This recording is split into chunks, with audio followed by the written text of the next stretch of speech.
ناظرین، آج کل ڈیکالب 6317 جو بہاریہ مکئی کا ایک مشہور زمانہ ہائیبریڈ ہے، اس کے حوالے سے بہت سارے دوستوں کے سوالات آ رہے ہیں کہ مارکیٹ میں زیادہ تر ڈیلرز کے پاس جو سیڈ اویلیبل ہے وہ پچھلے سال کا ہے، یعنی اس کے اوپر جو پیداوار کا سال لکھا ہوا ہے وہ لکھا ہوا ہے 10-21، یعنی اکتوبر 2021۔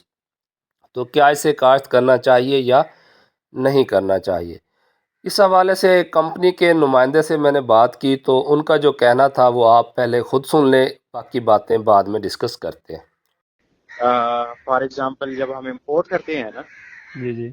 تو بعض اوقات کوئی ایک آدھی انوینٹری جو ہے وہ رہ جاتی ہے، پچھلے سال میں چلی جاتی ہے، ٹھیک ہے، اچھا وہاں پہ پروڈکشن لیٹ ہو جاتی ہے نا، صحیح۔ کیونکہ ایئر تو وہی یوز ہوتا ہے جس ایئر میں پروڈکشن ہو چکی ہوتی ہے، لیکن ایشو کوئی نہیں ہوتا کیونکہ یہ اس کی پراپر ہماری کوالٹی کی ٹیم ہے۔ جی یہ ان کی جو تقریباً ہر لاٹ کی جو ہے وہ کوالٹی انشور کرتے ہیں، اس کے بعد ہی مارکیٹ میں آتی ہے۔ جہاں تک تعلق ہے کہ لیٹ انوینٹری آئی ہے اور اس کو پراپر سٹوریج کیا گیا ہے، پھر اس کے بعد اس کی ٹیسٹنگ کر کے مارکیٹ میں لانچ کیا گیا ہے، یہ بات تو ماننے والی ہے۔ مگر کچھ ایسے بھی ڈیلرز ہوتے ہیں جن کے پاس اپنے پاس ہی پچھلے سال کا سٹور میں پڑا ہوا ہے، اور سٹوریج کنڈیشن اگر پراپر نہ ہو تو رسک ہوتا ہے جرمینیشن نہ ہونے کا۔ بیج اگر خالص ہے اور جرمینیشن ہو جاتی ہے تو پیداوار پر کوئی فرق نہیں پڑتا، پیداوار جو اس کا پوٹینشل ہے وہ آپ کو ملے گا، اس کا پچھلے سال والے بیج کے ساتھ کوئی تعلق نہیں ہے۔ صرف اصل جو ڈر لگا رہتا ہے وہ رہتا ہے جرمینیشن کا کہ اگاؤ ہوگا یا نہیں، یعنی اگر آپ نے 17,000-18,000 روپے کا بیج لیا، کاشت کیا اور اگاؤ نہیں ہوا تو اس کے بعد ٹائم بھی گزر جاتا ہے، اور خاص کر اگر آپ ریکمنڈیشن کے مطابق بیسل ڈوز میں پوٹاش بھی استعمال کر رہے ہیں، فاسفورس بھی استعمال کر رہے ہیں، اور جو زمین کی تیاری کا خرچہ ہے، صاف ظاہر ہے پانی کا، لیبر کا، تو وہ سارا ضائع ہو جاتا ہے، ایک اچھا خاصا دھچکا لگتا ہے۔ جنہوں نے فروری کے جا کے پہلے ہفتے میں کاشت کرنی ہے تو آپ کے پاس ٹائم ہے، جو آپ کا روم ٹیمپریچر ہے، جو کمرے کا درجہ حرارت ہے، اس پر آپ اس بیج کی جرمینیشن پہلے چیک کر سکتے ہیں۔ اس کے بعد آپ جب اس کا ٹائم آئے گا تو آپ کاشت کر سکتے ہیں، اور یہ بھی امید ہے کہ جو یہ انوینٹری ہے، پہلی یہ جو لاٹ چل رہی ہے یہ ختم ہونے والی ہے، اور اس کے بعد جو ہے وہ نیکسٹ ویک تک جو نیا بیج ہے وہ بھی آ جائے گا 6317 کا۔ یا اس سے ایک بہتر آپشن یہ ہے کہ آپ 6321 جو ہے وہ اب دستیاب ہونا شروع ہو جائے گا، وہ لیٹ تک کاشت کیا جا سکتا ہے، اس کے اندر گرمی برداشت کرنے کی صلاحیت ہے، آپ اس کی طرف شفٹ ہو جائیں۔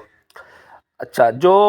ریکمنڈیشن ہے میری طرف سے یا جو ایکسپرٹ حضرات ہیں ان سے مشاورت کے بعد، وہ یہ ہے کہ ہم صرف یہ کر سکتے ہیں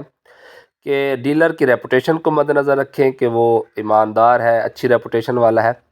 اس سے بیج خریدیں، رسید لینا نہ بھولیں، اس پر سٹیمپ لگی ہوئی ہو، سائن ہوئے ہو، جتنے تھیلے آپ نے خریدنے ہیں، جس ڈیٹ کو خریدے ہیں۔ اور اس کے بعد جب آپ تھیلا کھولتے ہیں اسے بیج کو زہر لگانے کے لیے، تو اس وقت اتنا آسان تو نہیں ہوتا، لیکن کچھ نہ کچھ پتہ چل جاتا ہے، تو اس وقت آپ جو ہے وہ بیج کی مکسنگ وغیرہ یا کسی اور ورائٹی کا بیج تو نہیں ہے وہ آپ کنفرم کر سکتے ہیں۔ ویسے جو اس کی صحیح پہچان ہوتی ہے وہ جب 8-10 پتوں پر فصل جاتی ہے تب جا کے پتہ چلتا ہے کہ یہ وہ 6317 ہے یا نہیں ہے، یا یہ دوسرا ہے۔ تھوڑے بہت کریکٹرز ہوتے ہیں، مثلا جو 7024 ہے، اس کا جو کریکٹر ہے کہ یہ تھوڑا سا لائٹ گرین کلر ہوتا ہے، 6321 کا کریکٹر ہے کہ وہ ذرا گہرے سبز رنگ کے پتے ہوتے ہیں، اسی طرح 6321 کے پتے چوڑے ہوتے ہیں۔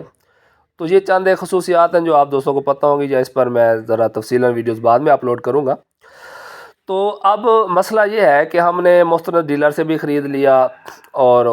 بیج بھی ہمارا صحیح خالص ہے، تو اس کے بعد پھر کوئی ٹینشن نہیں ہے۔ جہاں تک رہی بات قیمت کی، تو کمپنی کی طرف سے ڈیلر حضرات کو ہدایت ہے کہ جو ان کا نوٹیفائڈ ریٹ ہے اسی پر وہ سیل کریں گے۔ آپ کبھی کسی سے رسید مانگے تو آپ کو وہ نوٹیفائڈ ریٹ پر ہی رسید کاٹ کر دیں گے، جبکہ دیں گے آپ کو 17,000 کا۔ تو یہ ہمارا ملک ہی ایسا ہے کہ یہاں پر بے ایمانوں کی کمی نہیں ہے، تو اس کا تو کوئی حال نہیں ہے، میں نے بہت دفعہ ٹرائی کیا ہے، اس کا کوئی حال نہیں ہے، جس کی لاٹھی اس کی بھینس۔ آپ بیج بھی اگر غلط نکل آتا ہے تو چھوٹے موٹے بندے کی کوئی رسائی نہیں ہوتی، کوئی سنوائی نہیں ہوتی۔ اسی طرح دیگر جو ایشوز ہیں، مثلا جیسے یوریا کا ایشو چل رہا ہے، دیگر کھادوں کا چل رہا ہے، آپ دیکھیں پہلے 2250 روپے تھا یا 2200 روپے ریٹ تھا، تو 2700 روپے میں 2800 روپے میں مل رہی تھی، اب اگر اسے